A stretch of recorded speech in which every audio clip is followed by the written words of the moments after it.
Excellencies, distinguished guests, ladies and gentlemen, it's a pleasure to welcome you to today's panel discussion titled Intercultural Relations Exchange between the United Arab Emirates and Japan. My name is Mozal Ghafali, and I am a student at the Anwar Gargash Diplomatic Academy. This panel is organized in collaboration between the Anwar Gargash Diplomatic Academy and Abu Dhabi Music and Arts Foundation, in recognition of more than 50 years of friendship and partnership between the UAE and Japan. With Japan selected as the country of honor at the Abu Dhabi Festival 2025, today's dialogue offers an opportunity to reflect on the past, celebrate the present, and explore pathways for future cooperation through cultural diplomacy, institutional partnership, and knowledge exchange.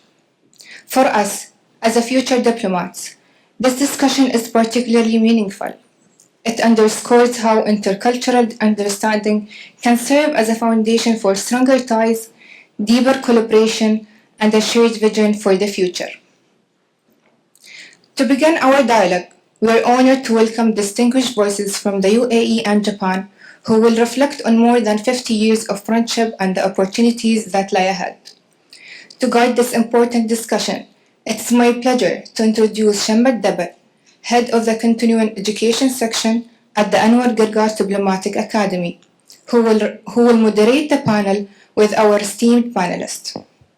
Joining the discussion today are His Excellency Nickolay Mladenov, Director General of the Anwar Gargash Diplomatic Academy, His Excellency Ken Okaniwa, Ambassador of Japan to the United Arab Emirates, His Excellency Shihab Ahmed Faheem, Ambassador of the United Arab Emirates to Japan.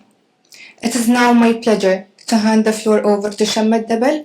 Please join me in giving her a warm welcome.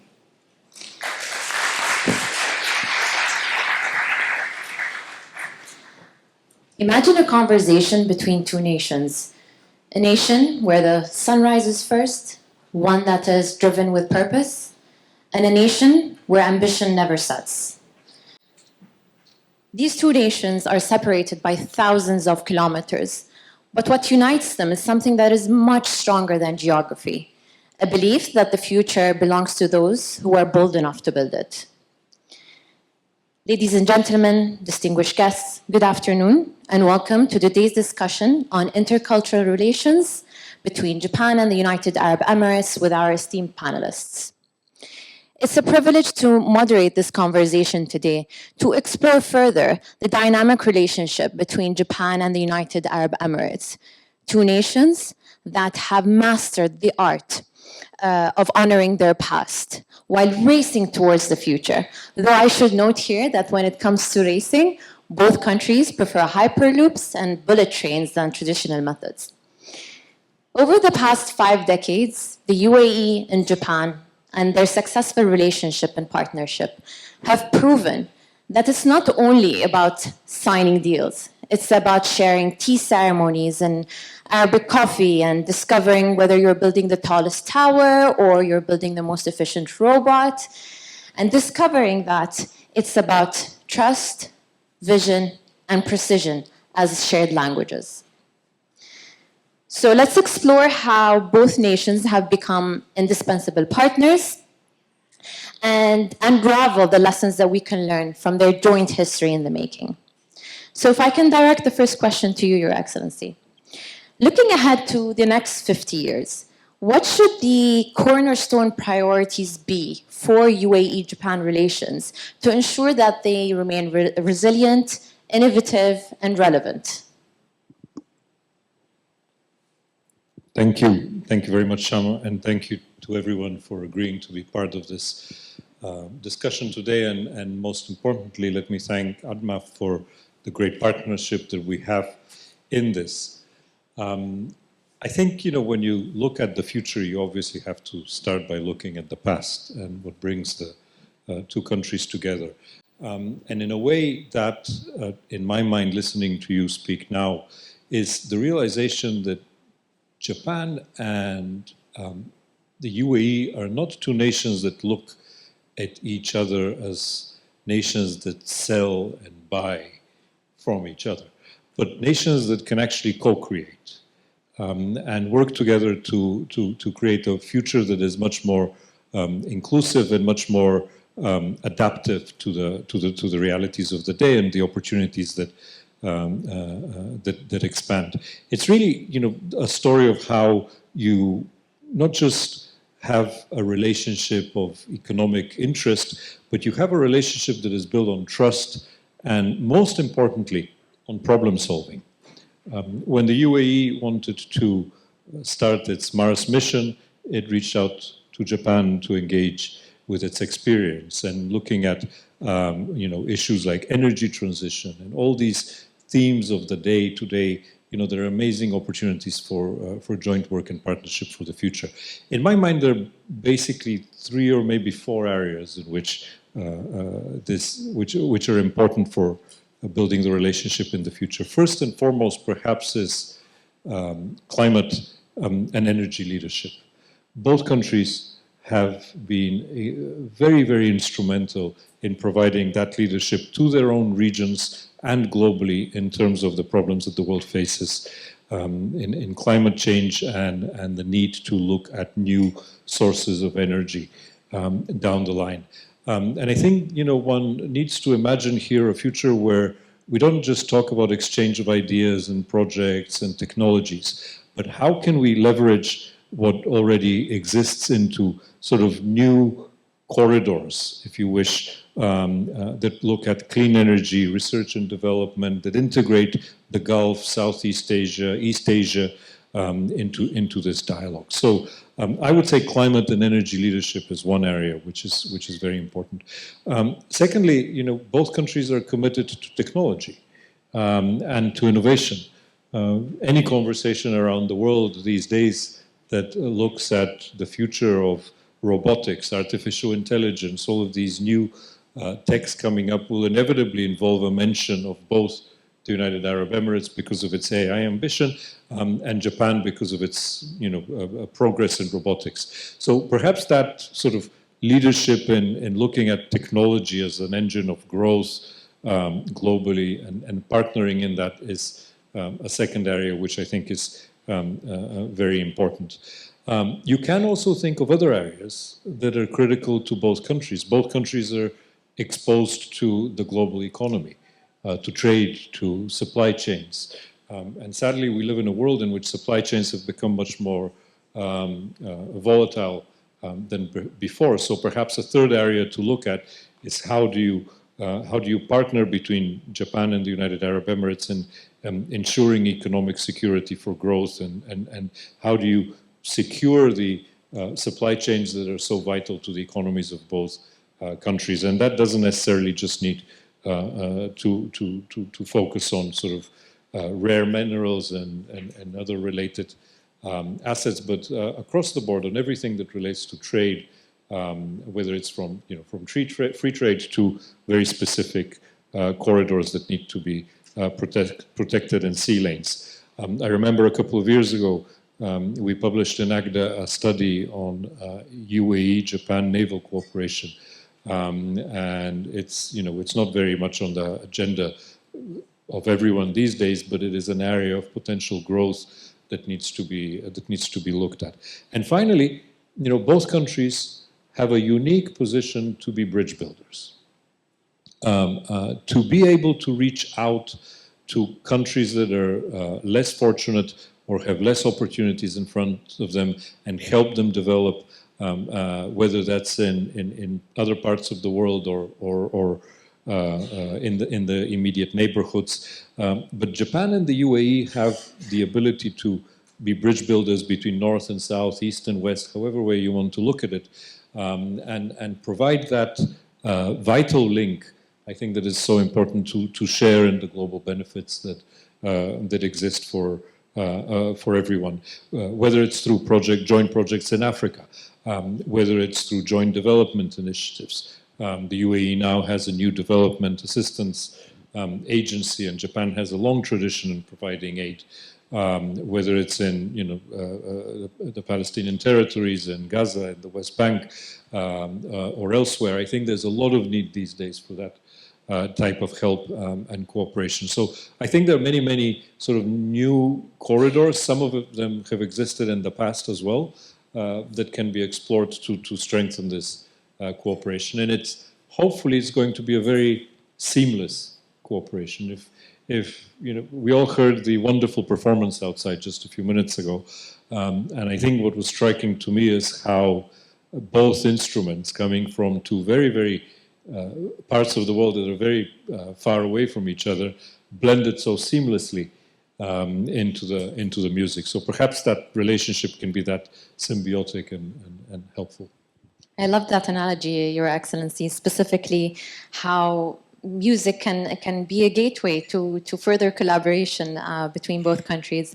Before I before I move to the next question to Your Excellency Ambassador Ken Okaniwa, I would like to address the audience with a question. I would like to see a show of hands for those of you who find yourself influenced by Japanese culture, whether that is, by watching Japanese shows or reading Japanese manga or using Japanese products, including tech or automobiles, let's see, or food, exactly. I'll raise my hands. So, Your Excellency Ambassador, this is a testament to the level of influence of the Japanese culture here in the UAE. And of course, that level of influence goes beyond consumer culture to include things like high art and fine art and institutional collaboration between both countries. Most recently, as mentioned, Japan has served as country of honor at Abu Dhabi Festival this year, featuring the New Japan Philharmonic Orchestra and the Koto drummers. So, Ambassador, how do cultural showcases at both grassroots and institutional levels create lasting resonance between both countries? Thank you very much for the question. I must thank the founder of Abu Dhabi Music and Arts Foundation, Excellency Madame Kudakanu, for holding the Abu Dhabi Festival edition 22. And Japan, as mentioned, was the guest of honor. And I was at the concerts that featured some of our best musicians. And what I would first say is that the music transcends languages and borders.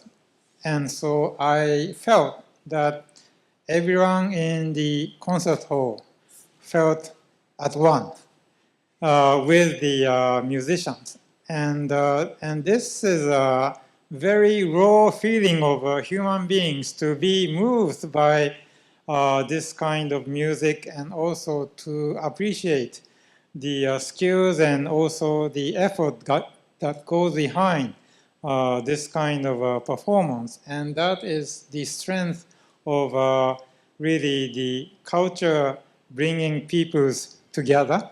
And I really appreciate the foundation for bringing together the Japanese musicians with some of the other foreign musicians who are top rank together in Abu Dhabi. The Japanese artists also discovered the very vibrant art scene in Abu Dhabi, and they mentioned that they would like to come back again and again. And so it will be I hope that it will be a catalyst for future exchanges between the musicians and other artists between the two countries. Thank you, Your Excellency. I think the main takeaway is that humanity is heightened by music, as we saw in the stage outside. And I would like to direct the next question to Your Excellency, Ambassador Shihab Al Faheem. If I can recall, back in 2017 when I was teaching at Zayed University, we had the pleasure of taking a big group of students to Tokyo at the time for a cultural exchange program where we spent 2 weeks in Tokyo. So this is one example of several cultural initiatives that are done by academic institutions in the UAE. Now, in your point of view, what has been the defining milestones in UAE-Japan cultural and diplomatic relations? And how do you see these shaping the next phase of bilateral cooperation? I will start way back. I will not start in the current 50 years because diplomatic relations with Japan are only 53 years old.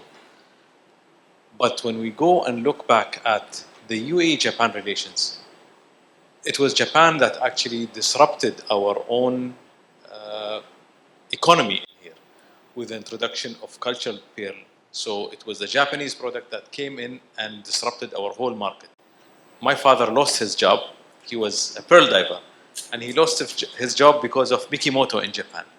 But it also taught us to be resilient, and this is something that we have in the Emirati spirit. Then in 1955, we had Toyota come in to the UAE. And it's not only a car, but it was a product that was used to build our country. When there were still dirt roads, we used those cars to build and to go over rough terrain and this. So Japan has always been there. Our first oil shipment went to Japan, 1962. And then the first non-Western country to have an oil concession was Japan, with 3 companies, Daikyo, Maruzen, and Nippon Mining. And those 3 companies were the reason why we went to Expo 1970. So it's a very nice mix to come and see how Japan influenced us. We went as a very young emirate back then to participate in a cultural, in our first cultural exchange when going to Expo Osaka 1970. We just concluded Expo Osaka again, 2025, 55 years later, from the UAE, from the flag of Abu Dhabi all the way to the flag of the UAE. So, and we just celebrated 4.93 million visitors also in the pavilion, making us the highest visited country pavilion. And I have to thank, I saw some of our youth ambassadors, I have to thank them in here because of their hard work. But Japan, when we go also in the 70s, the influence of Japanese animation, the influence of Japanese language, and Japan actually exported its own culture with the creation of Japan Foundation in 1973, I believe, to promote tea ceremony, to promote ikebana, and to promote the whole Japanese experience. And today, everyone is a fan of Japan. It's a very easy sell for Ambassador Okaniwa because everyone was touched and we saw the audience in here. For us, we believe that this strong base is one reason why we are always ambitious to go and grow. We just saw a signing of an agreement to create a Japanese cultural center even in Dubai very soon. So our whole experience of being in Expo was one of the most immersive. And I was very touched seeing Japanese people who came to our pavilion in 1970 when they were high school kids or even elementary school. And then coming back 55 years later, showing us their pictures. So when we saw and we welcomed any student back during this Expo, we were actually thinking that they will build a bridge for 55 years later. And this was the beauty of our pavilion. It showcased what the UAE has in terms of tradition, in terms of culture, in terms of what we do as people, while also focusing on our ambitions. So we were focusing on space, on sustainability, on healthcare. And even during Expo, we have signed several agreements, whether it was for a new cancer treatment machine or whether it is something in sustainability, but we've been moving closer together. What we're going or what we're looking at in the future will involve, again, a lot of our background as 2 very close allies. We are a strategic partner of Japan. We are the #1 supplier of energy last year, and we've always been a stable and secure supplier. But at the same time, we're always looking at how to diversify this very important relationship. And I'm very happy to say that we've entered into many new things, whether it is in anime, whether it is in AI, whether it is in our recent participation in Expo. But there is a hunger for a lot of things that are coming from Japan. And we're seeing young companies working in together from both UAE and Japan. And I think it's a great momentum for us that we want to keep this ongoing. Thank you, Ambassador, for sharing several examples on how Japan has had such an influence in the UAE. Going back to Your Excellency Nickolay, if I may. So you have mentioned that energy has been central to the relationship between Japan and the UAE. But both countries are pivoting more towards renewable energy, AI, and advanced technology. So where do you see the most promising opportunities for future cooperation, specifically within those fields? I think you've just outlined them. I think renewable energies, particularly hydrogen, is extremely an important area that you can grow and cooperate in. I would add to that agriculture. I think high precision agriculture and high-tech agriculture is probably another area where cooperation needs to happen and will be beneficial. Certainly AI and robotics, an area that is, again, a growth area for both countries is there. And generally, I would say also important to look at how we can strengthen educational cooperation between the two countries. I know that's not sort of a theme like high-tech or energy, but I think there are a lot of opportunities in terms of education that will be beneficial both for us here in the Gulf and the UAE to have a better understanding of Japanese practices and culture, but also to allow Japan to see the new region that is emerging here in the Gulf and the new changes that have happened in the UAE and the region and understand them better. If I can, Your Excellency, follow up on what you have just mentioned when it comes to education cooperation.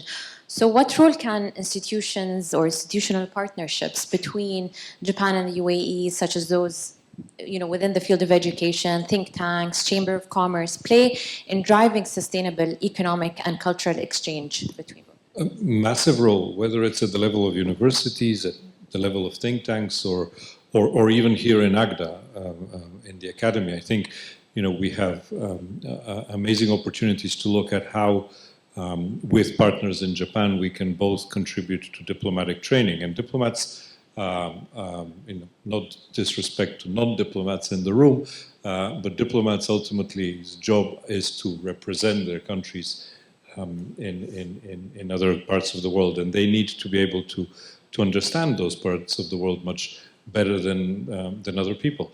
So therefore, I think if we look at how, in terms of diplomatic training, we can help each other understand each other better, would be very helpful, whether through the two diplomatic academies or through, let's be a little bit more ambitious than that, at looking at a Japan-UAE diplomatic fellowship, for example, that we can put together where we would have one or two people spend more extensive periods of time in our institutions. Language training, another area I think that is very, very important as well. Or joint research projects. Joint research projects, look, the world around us is changing so fast. We talk about this all the time here at ACTA, but I think it's very important for us to see how this changing world looks like from the perspective of other countries and other parts of the world. There are many interesting examples that we can learn from each other. We need to study them in greater depth, look at perhaps opportunities where you have trilateral cooperation, Japan, UAE, other countries in areas of importance. I think that would be another area that we've looked at here that is potentially an opportunity. And last but not least, I think also when we talk about research, I think it's important for people to see scholars from the UAE and Japan publish together. I know that, again, we're in an age in which tweets and short messages seem to be more popular than long texts and books, but let's not underestimate the value of that. And when you have scholars working together and publishing, whether they're articles, joint research papers, books, whatever you have, I think that creates, a binding, that creates a binding link between the two cultures and the two countries down the line, and we should obviously try and find opportunities for that. So although the most common themes in today's conversations and even outside this auditorium is tech and AI when it comes to UAE-Japan relations, but that does not disregard the importance of research and education. Absolutely. So Ambassador Ken Okaniwa, if I can please ask you the next question. So just a follow-up for the first question. The festival honored Japan's Commissioner for Cultural Affairs and architect Raiken Yamamoto with Abu Dhabi Festival Awards. How do such recognition of cultural leaders contribute to mutual respect and long-term collaboration between both countries? Thank you for the question. Well, I think in addition to the architect, the head of the Japanese Cultural Agency was also presented with the honor. And I think that this is a very good way of promoting the personal ties between the cultural leaders of our two countries. And I appreciate the founder, Excellency Huda Kanu, visiting as a follow-up, visiting Japan to meet with the head of the cultural agency and other institutions of culture in Japan. And I think this is the sort of follow-up that will lead to the top artists or the sort of the cultural activities, exchanges between the two countries being really taken to another level. And Abu Dhabi and the UAE is in sort of geographically, it's between the West and the East. And in that sense, all cultures develop, including Japan's, because we have a lot of interaction with foreign cultures. And so Japanese culture is also the result of, I guess, Japanese artists incorporating foreign elements of foreign culture, including Islamic culture. And so this is very important that the role that this kind of culture organizations play is extremely important to support the development of a culture in its own country. And so that's why I think the awarding this kind of awarding to the Japanese prominent members of the cultural world is very important to promote the future of the culture exchange between our two countries. And I'm already seeing some of the, I guess, progress being made during this year. So I really appreciate Madam Excellency's contribution. Thank you. Ambassador Shihab, if I may address you the next question. How can both countries support SMEs and startups to benefit from bilateral trade and innovation ecosystems, especially given Japan's role as a technology leader? I think what we've seen in the last couple of years, we've seen an increase in non-oil trade. So 2021, we had $13.3 billion in non-oil trade. This increased to 17.7 last year. And 2022 was a pivotal year because it was the year when UAE citizens could enter Japan visa-free. And then we started having different kind of agreements. One of them was the joint cooperation in terms of between Japan's Ministry of Economy, Trade and Industry and our own Ministry of Industry and Advanced Technologies, focusing on startups. So from 2022 till 2024, every year we had UAE startups participate in a conference called CTEC. So it is a conference for startups in Japan, and we were very, very honored to have all of this happening in Japan. At the same time, we also had an agreement signed or an MOU signed during Expo for some sort of residency between UAE startups coming to Japan, Japanese startups coming to the UAE. So this scene, in addition to our CSPI framework and Abu Dhabi Japan Joint Economic Council, which happens yearly, alternates between Japan and the UAE, we've seen a lot of movement in terms of the arrival of startups to the UAE and vice versa. Even Governor Koike, governor of Tokyo, when she came last to the UAE, she brought with her a group of startups. So we believe startups are created to solve issues, and no single country or single company can solve an issue. Japan has a lot of innovative companies that created things that we use on a daily basis. For example, we relied heavily on QR codes during COVID to scan our menus and this. At the same time, it was a Japanese innovation to get rid of scanning 10 barcodes. We also have other things in the UAE that we can share. We've shared, for example, our own method of online services through the TEM app. And we had visits from Japan to come and see our application. Sorry, Ambassador, but sometimes it takes a lot of bureaucracy and paperwork in Tokyo to finish things. Whereas Japan has the technology, but sometimes it's the bureaucracy. This is why our government has pursued a zero bureaucracy goal, which is very difficult, but makes life easier. So now we are in contact with the Japanese side to see on how we can actually share our own experience, because it made us skip several stages while at the same time learning. So Japan has the R&D, has the mindset, has the factories that make factories for countries around the globe. But this collaboration is much needed, and we're happy to say that it's ongoing, and we just need to keep on increasing it. Thank you, Ambassador, for highlighting examples on the exchange of innovations between both Japan and the United Arab Emirates.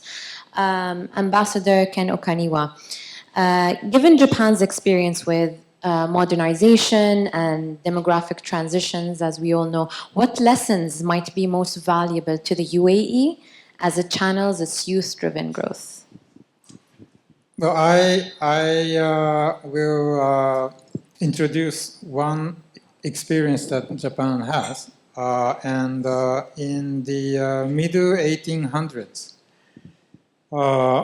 Japan was trying to move from a feudal nation to a modern nation. And at that time, the Japanese government was sending the brightest students or young civil servants to study abroad, and then also try to get foreign advisors to come to Japan and to teach the Japanese. But at that time, there was a sort of a social phenomena of Japanese people not attaching more importance to sort of things coming in from outside. Namely, the Western cultures. But there was a group of people in Japan who thought that the value of the Japanese tradition must be also be appreciated and protected. So there was an individual whose name is Okakura Tenshin. So Mr. Okakura, he basically moved to establish the main art university in Japan, which is now called the Tokyo University of the Arts in Tokyo. And that institution is the foremost art institution where they are teaching music, design, art, and Western art and Japanese art, traditional art, also music and industrial design and craftsmanship. Now they also have a sort of a graphic design and so on. And this is a central institution for the Japanese culture and the art. And this is where all the best people come and study. And when, so basically there was an institution to protect the Japanese traditional culture, but also to try to promote the also the other forms of art.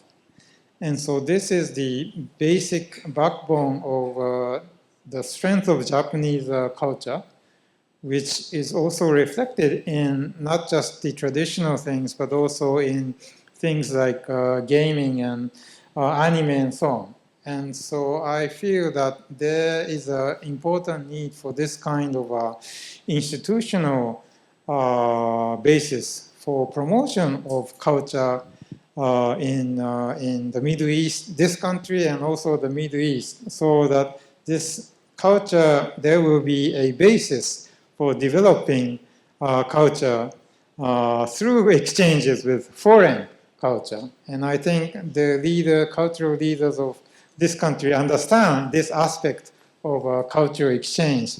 And we hope that Japan will be part of that kind of an effort. So thank you, Ambassador, for highlighting the need of creating institutions that, from one end, protect traditional cultures, but at the same, protect and promote traditions, but also providing a platform for the youth to practice artistic cultural practices or even pop culture at the same time. If I may address a question to all of our esteemed panelists, if you could describe for us, how do you see the future of Japan-UAE relations for the next 50 years? How would you best describe it? Would you? Ambassador Ken. That is a very difficult question, but I would first say that Japan is has a problem of declining population.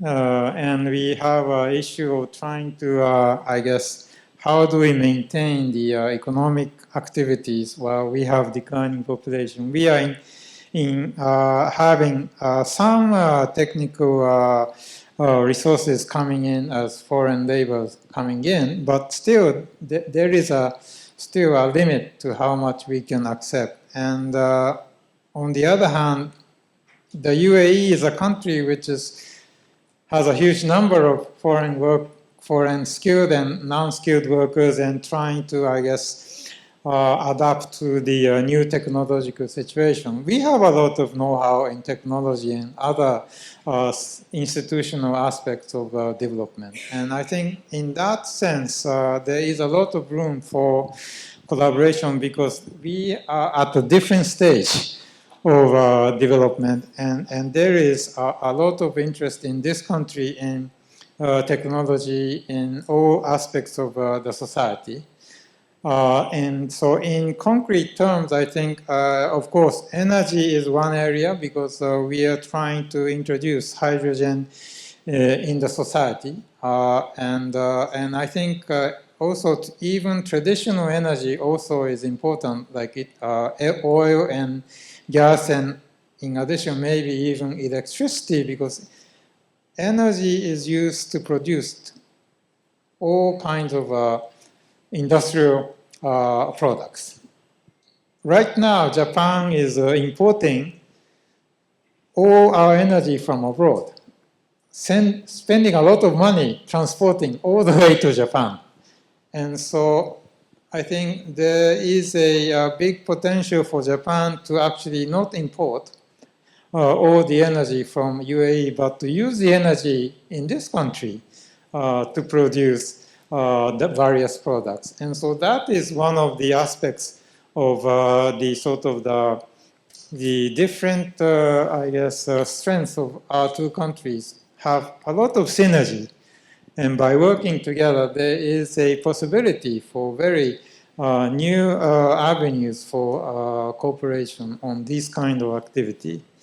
I also think that in hydrogen in Japan, we now have model hydrogen cities where we are trying to make use of hydrogen in a town.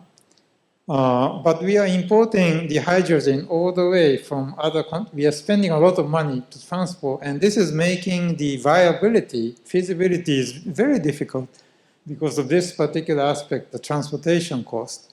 And so I'm trying to see whether there's a possibility of doing something similar in the UAE, but of course, Japan being part of that effort so that the energy, the hydrogen is produced here and that it could also be experimented in the real society so that we can come up with new ways of using hydrogen in the society. So this is one big area that I think there's actual potential.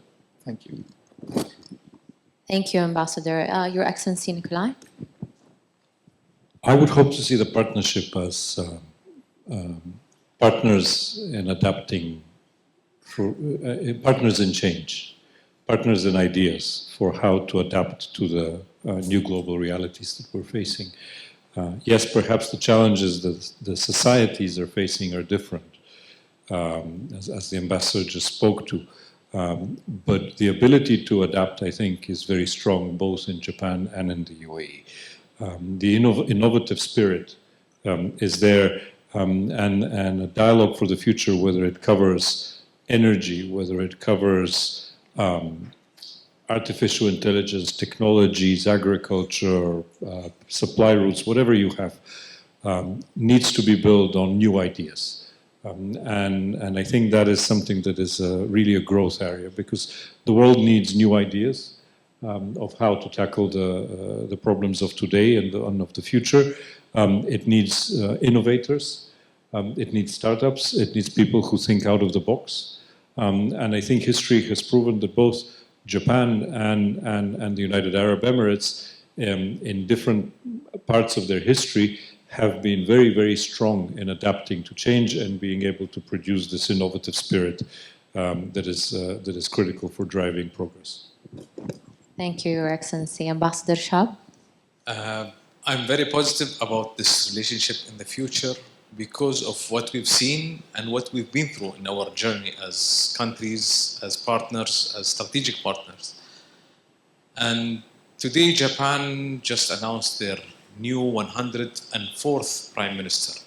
And for the first time, it's a female Prime Minister in Japan. So we're seeing a lot of changes, yet we've always been very stable no matter who's in charge in Japan. And this is something that shows a lot about our relationship.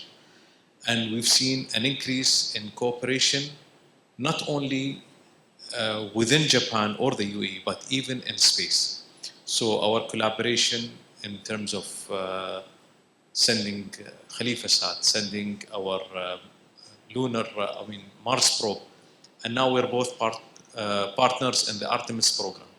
So whether it is inside our planet or outside, I think our cooperation is only getting stronger. We're pushing for more collaboration, more innovation, and we're seeing a lot of support. And the numbers that we're seeing when it comes to our trade figures that are moving away from energy or energy-intensive sectors prove that we are doing the right thing. And I believe that we will only continue. Our leadership looks at Japan as a very strong example of how to do things. Japan went, as the ambassador mentioned, during the Meiji Restoration from being a feudal system all the way to a very advanced country. When I look, as an ambassador, I always want to look at the similarities that we have with the country where I'm serving. So I looked, and we also had the same similar phase with our unification as the UAE, and then seeing where we reached today, the level of education back then and where we are today, how we improved as a nation, how we've changed as a nation. And this was a proof when we came back to Osaka, knowing that we went through all of this journey and back again.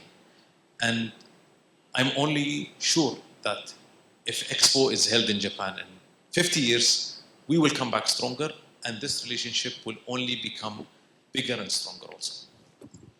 Thank you for your insight. Of course, art has a very important role to play in cultural diplomacy and building bridges between nations.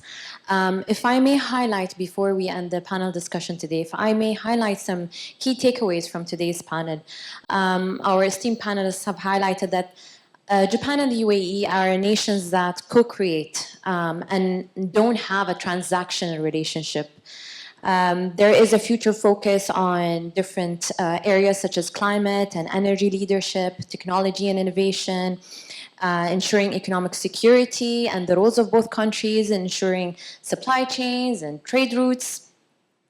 The future focus as well on high-tech agriculture and educational cooperation can also be themes that both countries can work more on. The need or the current constant knowledge exchange between both countries and the role that diplomats play in that. Of course, the relationship has shown us that it's a relationship of resilience.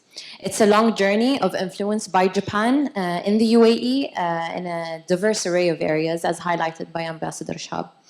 It was also highlighted there is a massive increase in the non-oil trade sector and an increase of participation of startups on different platforms in both countries.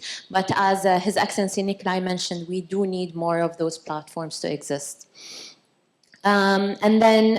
Finally, both countries being drivers of change and new ideas. And I liked what Your Excellency Shihab has mentioned, that whether it's inside or outside the planet, the collaborations are endless. And if I may end with a final note and say that, excuse my Japanese, but UAE and Japan have a relationship that is based on harmony, or as the Japanese say, wa.